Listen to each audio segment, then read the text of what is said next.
Hi, this is Robert from Lighting Rumours. Today I've got the Godox Witstro AD360. This is the more powerful variant of the Godox Witstro AD180. It's also sold in the US under the name of Cheetah stand, and it's basically the same. It's been a joint collaboration between the both parties to develop the flash that suits the strobists with a need for high-powered flashes. The look of the flash is quite similar to the speedlights, but it's a bit more bulky. As we can see here, it's rather big. At 800 grams, it's also quite heavy. If we compare it to an SB800, then we can clearly see the size difference from both flashes, but we need about 6 of these to make up the difference in the power for this one. In the kit there's several components. The flash itself obviously, but before we can fire it we need some additional components. The first of them is the bare bulb.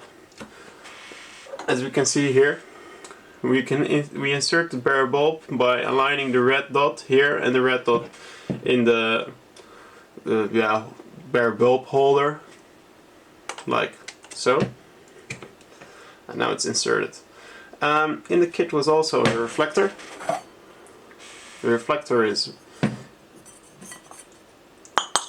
put over the bare bulb. Then we insert it and we tighten down the clamp to make it fit. So now we have the flash, and there's also a diffuser. The diffuser goes over the reflector. For my needs, I don't need the reflector. I prefer to have the bare bulb, as it would fill my softbox better than it would do with the reflector. That's the whole point of having a bare bulb flash, in my opinion. Also was included some little accessories, such as a second base plate. We can remove the hot shoe with these screws and replace it with a tripod mount. This is handy when the light stands are a bit more heavy. When the flash is a bit more heavy, then it's better to have less stress on a hot shoe, but on a tripod mount instead. Obviously, if we want to power the flash, we need a battery pack. The flash has no voltage converter. It directly gets fed the higher voltage from the battery pack, and it cannot be turned on by itself. The port is here. So if we take the battery pack here, we can see here the battery pack. It's included with the strap. The battery pack has 2 connections, so you can have 2 flashes at the same time. Recycling times are about 4.5 seconds when the flash is put on full power. So let's first connect the flash.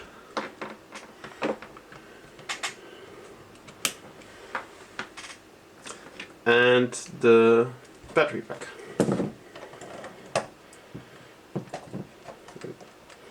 Make sure that it's the correct fit, because it can only go in one way. So now it's connected. Let's put it down like this. We can see here, we turn it on like this, and we see also that the flash turn on. We can also turn on off the flash, but I usually leave it on setting, and then I can turn off both with just the battery pack.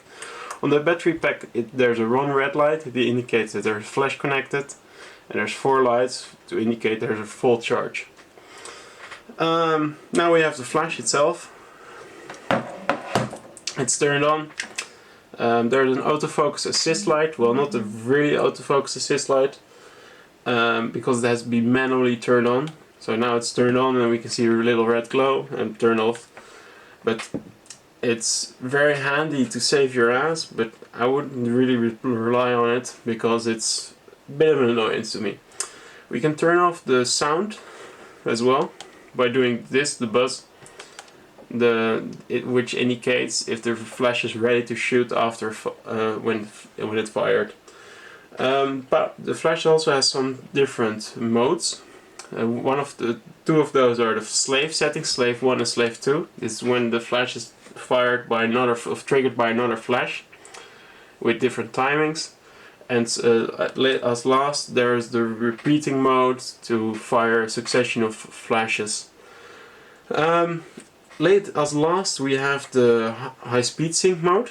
By pressing these two at the same time, we go into high speed sync. We can only adjust the power from 1/8 till full power in this mode due to the flash durations.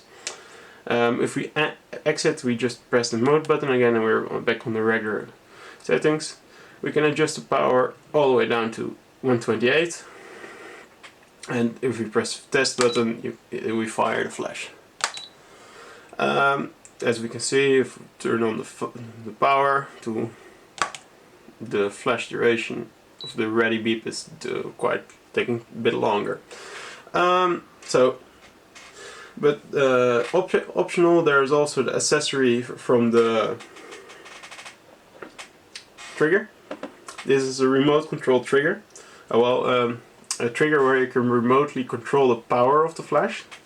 So by inserting the receiver, which has no battery, it's fed by the USB port in the flash. I don't know why they included the USB port, but maybe it's to keep everything the same. So now it's connected, and what we can do, we can turn on this, and then we have to say set, and you see 1/8. So every time now I change it, it will change as well. So, and we can also turn off the buzz, or on, and the lighting as well. So, and we can fire the flash. If you would have 16 flashes, you could independently adjust the power of every one of those, because it fires all, well, channels, let's say that, or groups, and 0 to 9 and A to F. So if we go to a different channel, we have different power setting, and I've currently set it on 0 as it was at the factory. There's one downside though. If you want to shoot in high speed sync modus, you cannot use this trigger. You need another trigger from Godox to trick your camera into high speed sync mode. That's also the reason why you cannot position the flash on top of your camera, because the camera doesn't know there's a flash, so it won't go in high speed sync mode. For example, the Kings that I use, they work as well because it's an ITTL high speed flash trigger, but I would imagine that Young Now triggers or maybe even Pocket Wizard would work as well. For the rest, there's not much to see. There's some optional, for example, you can also include an umbrella mount here, optional, and there's the rotating flash head as well, but that's all quite standard.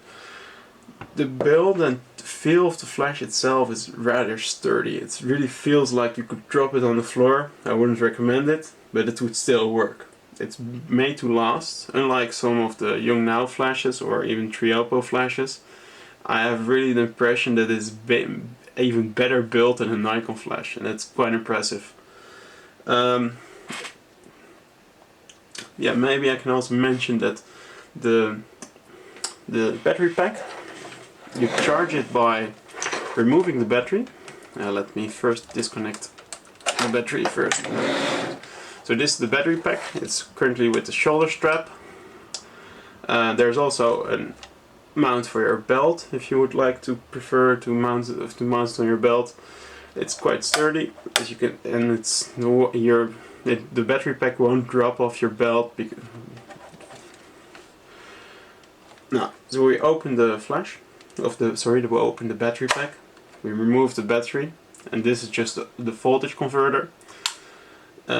We could replace it by another battery, and without disconnecting the cables. And we can just charge this by inserting a little adapter. It takes about 3 hours to charge. The battery pack with full power on the Godox on the Witstro AD360 runs about 450 flashes before it runs out of juice, and that's quite a lot. If you imagine, because this one has the power of 6 SP800, so it's really a lot. Yeah, and I've there's not really something that I would like to add or to mention of the rest of the flash. It's very nicely made, and the initial impressions are very good. It really feels like something that would be an addition to every photographer, and it's something you would dream of as a strobist. It's remote. It's a battery overall. It's a battery-powered speedlight, but with heaps of power to fill the biggest softbox you have on location. Yeah, it's weird. It's for now on, I can just say it's wonderful.